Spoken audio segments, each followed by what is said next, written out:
mivava raha maraina narivako miainana Jeso. Mivava raha maraina narivako miainana Jeso.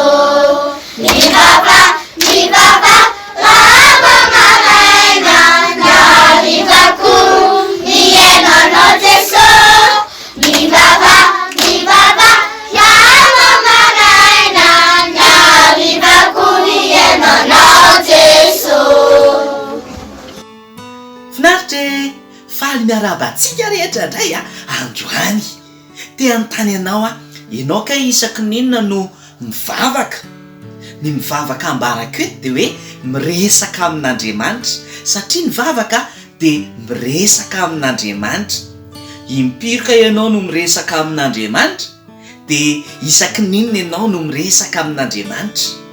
Ny baiboly dia milaza ao amin'ny Salamo 5:7 dia hoy Davida mpanjaka, Davida mpanan-karena fa izy mivavaka amin'Andriamanitra foana. dia izao no teneniny hoy izy hoe: Jehova, ny maraina no andrenesanao ny feoko, ny maraina ny vavako aminao. Andao ange mba ho averintsika rehetra miaraka zany tenin'Andriamanitra zany.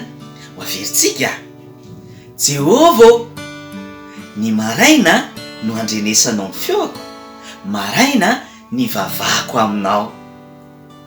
Andao mba averintsika miaraka ihany: Jehova, maraina no andrenesanao ny feoko, maraina ny vavako aminao.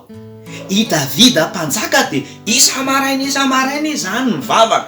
Tsy fantatra ianao hoe isaky ninona no mivavaka sy miresaka amin'Andriamanitra, fa mialohan'ny zavatra rehetrarehetra atao dia tsara raha mivavaka. Zany hoe isaky mifo maraintsika manomboka izao dia andao mba hianatra iresaka amin'Andriamanitra.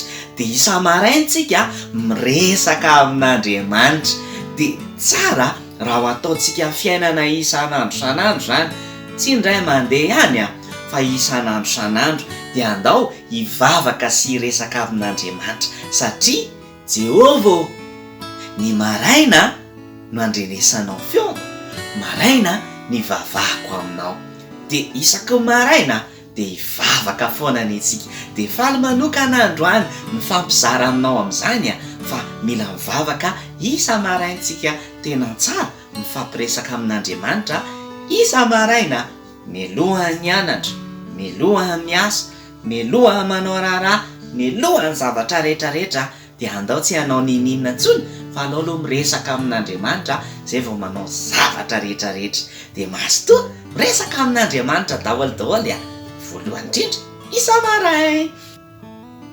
Veloma daholo dia amin'ny manaraka indray tsika hianatra zavatra vaovao. Veloma daholo. Mivava